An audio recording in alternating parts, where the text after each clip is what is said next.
അന്ന് എപ്പോഴാ 10-40 കൊല്ലം മുമ്പത്തെ കാര്യം കേട്ടോ പറയണം. അന്ന് ജാതി ഭയങ്കര പ്രശ്നമാണ്. അപ്പോൾ അച്ഛൻ്റെ തൊട്ട് താഴെയുള്ള ജാതി അമ്മ. അച്ഛൻ മാല കെട്ടുന്ന വാരസ്യമായിരുന്നൊക്കെ നമ്പീശൻ എന്ന് പറയും. അച്ഛൻ ആ ജാതിയായിരുന്നു, അമ്മ അതിൻ്റെ താഴെയായിരുന്നു. അപ്പം അതൊക്കെ അന്ന് ഭയങ്കര പ്രശ്നമാണ്, കെട്ടാൻ പാടില്ല എന്നൊക്കെ. പക്ഷെ അമ്മ രജിസ്റ്റർ മാരേജ് ചെയ്തതാട്ടോ. ശരി, അതിന്റെ കടലാസൊക്കെ ഇപ്പോഴും ഉണ്ട്. പിന്നീട് അവർ കോണ്ടാക്ട് ചെയ്തില്ല, അമ്മയുടെ ഫാമിലി ഒന്നും? ഇല്ല ഇല്ല ഇല്ല, അവർക്ക് അത് ഇല്ല. അവർക്ക് ഭയങ്കര ഇല്ല ഇല്ല ഇല്ല, സ്നേഹിച്ച് പോവാന്ന് പറഞ്ഞാൽ അന്ന് ഭയങ്കര തെറ്റാണ്. എന്നുവെച്ചാൽ അമ്മയുടെ വീട്ടുകാരും അമ്മേനെ കല്യാണം കഴിച്ച് കൊടുക്കണം എന്നുള്ളൊരു മനസ്സും ഉണ്ടായിരുന്നില്ല. അതുകൊണ്ടാണ് അമ്മ 30-32 വയസ്സ് വരെ അമ്മ വീടിന് വേണ്ടി കഷ്ടപ്പെട്ടു. ജോലിക്ക് പോവായിരുന്നു അമ്മ, വീട്ടുപണിക്ക്. 4ാം ക്ലാസ് മുതൽ അമ്മ വീട്ടുജോലിക്ക് പോവായിരുന്നു, അമ്മയുടെ 4ാം ക്ലാസ്സിൽ പഠിപ്പൊക്കെ നിർത്തിയിട്ട്. അപ്പൊ അത് വിട്ടിട്ട് 30 വയസ്സ് വരെയും അമ്മ ആ വീടിന് വേണ്ടി അമ്മയുടെ അനിയത്തിമാരൊക്കെ പഠിച്ചു, അവരൊക്കെ പഠിച്ച് ബോംബെയിലൊക്കെ ജോലിയായി, അവരൊക്കെ സെറ്റിൽഡായി. അവരുടെ അമ്മയുടെ അനിയത്തിമാർക്കടക്കം കല്യാണം ആലോചിച്ച് തുടങ്ങി. അപ്പോഴും അമ്മ പണിക്ക് പോയിക്കൊണ്ടിരിക്കുക. അമ്മേനെന്നാ കല്യാണം കഴിച്ച് വിടണമെന്നോ അങ്ങനെയൊന്നും ഒരു ചിന്തയുമില്ല. അപ്പോഴാണ് അച്ഛൻ വരുന്നത്, ഇഷ്ടാണ് എന്നും പറഞ്ഞ് അച്ഛൻ വരുന്നത്. അപ്പൊ അമ്മ വിചാരിച്ചു ഇതൊന്നും ഒരു രക്ഷപ്പെടലാവും. അത് പക്ഷെ എരിചട്ടിന്ന് പറചട്ടിയിലേക്ക് പോയി. എനിക്ക് പലപ്പോഴും തോന്നിയിട്ടുണ്ടേ, ഞാൻ പറയുന്നത് ശരിയാണോ എന്ന് അറിയില്ല, ഇനിയിപ്പോ അതിന് എത്ര കമന്റ്സ് വരും എനിക്ക് അറിഞ്ഞൂടാ. ഇപ്പൊ സിനിമാ നടികളായാലും അല്ല വേറെ ഏത് പെണ്ണുങ്ങളായിക്കോട്ടെ, 5-6 കല്യാണം കഴിച്ചു, 5 കല്യാണം കഴിച്ചു, 6 കല്യാണം കഴിച്ചു എന്നൊക്കെ പറഞ്ഞ് ജനങ്ങൾ കുറ്റപ്പെടുത്തുമ്പോഴും ഞാൻ ഒരിക്കലും ഒരു സ്ത്രീയും ഞാൻ കുറ്റപ്പെടുത്തൂല. എന്താണെന്നറിയോ, ഒരാൾ ഉപേക്ഷിച്ചു, ഓക്കെ, ഇവര് വിചാരിക്കുന്നത് അടുത്ത ആള് നമ്മളെ സ്നേഹിക്കുമ്പോൾ ഇയാള് നമ്മളെ നോക്കുമായിരിക്കും. അപ്പൊ നമ്മൾ അപ്പൊ എല്ലാരും ചിന്തിക്കുക, ഒരുത്തൻ പോയി പറഞ്ഞില്ലേ ഇത്, അങ്ങനെ വിചാരിക്കും. പക്ഷെ അല്ല, അത് നമ്മൾ മറക്കും ഓട്ടോമാറ്റിക്കലി. ഒരാള് പുതിയത് വരുമ്പോ നമ്മൾ വിചാരിക്കും ഇയാളെങ്കിലും നോക്കുമായിരിക്കും എന്ന് വിചാരിച്ചാണ് നമ്മൾ. അല്ലാണ്ട് ഒരു പെണ്ണും 5-6 ബന്ധം ഇഷ്ടപ്പെടുന്നവരായിരിക്കാൻ വഴിയില്ലല്ലോ, ഒരിക്കലും അല്ല. എനിക്ക് തോന്നുന്നത് ഒരുവിധ എല്ലാ പെണ്ണുങ്ങളും ഒരാളിൽ ഒതുങ്ങണം എന്ന് ആഗ്രഹിക്കുന്നവർ തന്നെയാണ്. പക്ഷെ ഈ വരുന്നവര് നമ്മള് ചതിക്കുകയാണെങ്കിൽ നമുക്ക് എന്ത് ചെയ്യാൻ പറ്റും? ഏറ്റവും വലിയ എക്സാമ്പിൾ ആണല്ലോ എന്റെ അമ്മ. പക്ഷെ അമ്മ പിന്നെ അച്ഛൻ്റെ അങ്ങനെ ഒരു ഇത് കിട്ടിയപ്പോ അമ്മ തീർന്ന്. അപ്പൊ ഞാൻ അമ്മയുടെ അടുത്ത് ചോദിക്കുകയും ചെയ്തിട്ടുണ്ട്, അമ്മ അച്ഛൻ ഇങ്ങനെ ഇട്ടിട്ട് പോയപ്പോ അമ്മയ്ക്ക് എന്താ തോന്നിയേ എന്ന് ഞാൻ ചോദിച്ചു. അപ്പൊ അമ്മ എൻ്റെ അടുത്ത് പറഞ്ഞത്, അച്ഛൻ പോയി, അതായത് പോലീസുകാരെ അമ്മോട് പറയണേ ഇനിയിപ്പൊ അയാള് വരും തോന്നണില്ല രാധേ, കൊറേ അന്വേഷിച്ചു കിട്ടാ ഒരു വഴിയില്ല, അന്ന് ഫോണൊന്നും ഇല്ലല്ലോ. അപ്പൊ രാധ ഇനിയിപ്പോ മോളെ നോക്കി ഇരിക്കുകയായിരിക്കും നല്ലത്, ഇനിയിപ്പൊ അയാൾ ഇനി തിരിച്ചു വരും തോന്നണില്ല. അപ്പൊ പോലീസുകാർക്ക് മനസ്സിലായി തോന്നുന്നു അയാൾ എവിടെയോ കല്യാണം കഴിച്ച് സെറ്റിൽഡ് ആയി എന്നുള്ളത്. അത് അമ്മയോട് പറയാനൊരു ബുദ്ധിമുട്ടായിട്ടാണോ എന്തോ അങ്ങനെ പറഞ്ഞു. അപ്പൊ അമ്മ പറഞ്ഞു, എനിക്കിങ്ങനെ അച്ഛൻ പോയി അങ്ങോട്ട് പോലീസുകാരും അടുത്തുള്ളവരും അങ്ങനെയൊക്കെ ഉപേക്ഷിച്ച് പോയതാണ് എന്നാണ്. അപ്പൊ അമ്മ പറഞ്ഞു, എൻ്റെ അങ്ങനെ തലയ്ക്കടി കിട്ടിയ പോലെയാ തോന്നിയത്. അമ്മ പറഞ്ഞു, കരഞ്ഞു, പിന്നെ ഞാൻ കരഞ്ഞിട്ടില്ല എന്ന് പറഞ്ഞു. അപ്പൊ അമ്മയ്ക്ക് അമ്മയുടെ ലൈഫില് അച്ഛൻ പോയതാണ് ഏറ്റവും വലിയ ട്രാജഡി. ഇനി ആര് മരിച്ചാലും ആവില്ല. അതായത് ഒരാളെ വിശ്വസിച്ച് നമ്മൾ പോരുമല്ലേ, അയാള് ജീവിതകാലം മുഴുവൻ ഗർഭിണിയുമായിട്ട് പോണതല്ലേ. അപ്പൊ മേ ബി അമ്മയുടെ ഉള്ളില് അതായിരിക്കും ഏറ്റവും വലിയ മരണം. അതാണ് അമ്മയ്ക്ക് ബാക്കിയെല്ലാം ഇനി എന്ത്.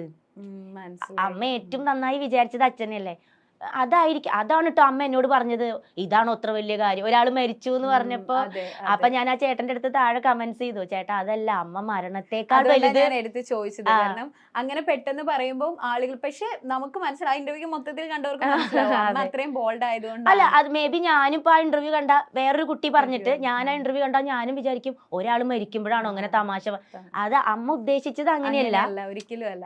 പിന്നെ അത്രയും അമ്മ അത്രയും വേദനയിലൂടെയൊക്കെ വന്നു, ചേച്ചിയും പിന്നീട് അമ്മേനെ സഹായിക്കണം, അമ്മയുടെ കൂടെ നിൽക്കണം.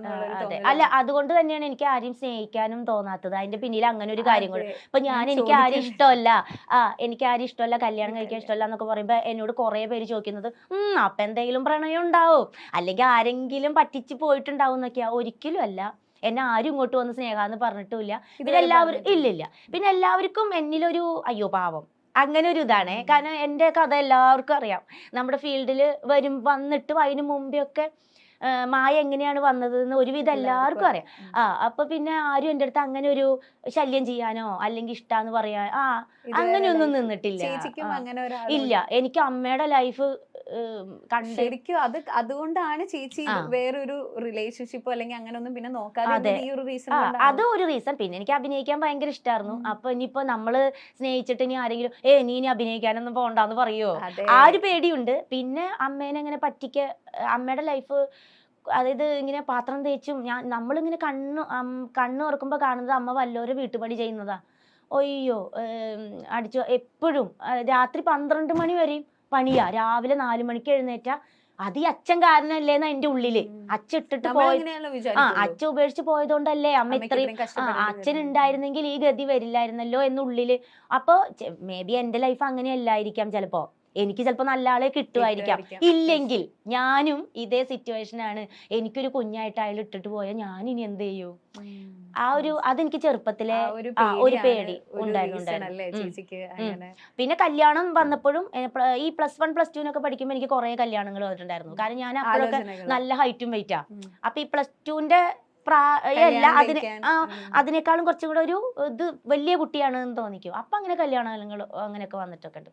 പക്ഷെ അപ്പൊ നമുക്ക് വീടില്ല. പിന്നെ നമ്മളിങ്ങനെ വീട്ടു ജോലിക്ക് പോവാണ്, കയ്യിലൊന്നുമില്ല എന്നൊക്കെ അറിയുമ്പം വരുന്ന ചെക്കന്മാർക്ക് വലിയ പ്രശ്നമില്ല. ഫാമിലിക്ക് ഭയങ്കര പ്രശ്നമായിരുന്നു. വീടില്ലാത്തതും പിന്നെ അമ്മ മാത്രമേ ഉള്ളൂ, അതും അവർക്ക് ഭയങ്കര ഒരു ബുദ്ധിമുട്ടായിരുന്നു. പിന്നെ അതിനോടൊരു ഇത് അങ്ങ് പോയി. മുമ്പേ എനിക്ക് കല്യാണത്തിനോട് വലിയ താല്പര്യം ഉണ്ടായിരുന്നില്ല. അത് വേറൊന്നുമില്ല, കല്യാണങ്ങൾ എനിക്ക് ഭയങ്കര ഇഷ്ടാ, പ്രണയം ഭയങ്കര ഇഷ്ടാ. പക്ഷെ എന്റെ ഉള്ളില് ഇട്ടിട്ട് പോവോ എന്റെ ഉള്ളില് അത് നല്ലോണം ഉണ്ടായിരുന്നു. കാരണം അമ്മ അനുഭവിക്കുന്നത് നമ്മളല്ലേ കാണുന്നേ. അത് ഭയങ്കര. പിന്നെ എവിടെ ചെന്നാലും അച്ഛനില്ലേ ഈ ചോദ്യാണ്. അപ്പൊ അച്ഛൻ എന്ത് പറ്റി? അപ്പൊ നമുക്ക് മരിച്ചു എന്ന് പറയാൻ നമുക്കൊരു ബുദ്ധിമുട്ടാ. അപ്പൊ നമ്മൾ പറയും ഇല്ല അച്ഛൻ ഉപേക്ഷിച്ചു. അതെന്താ ഉപേക്ഷിച്ചേ?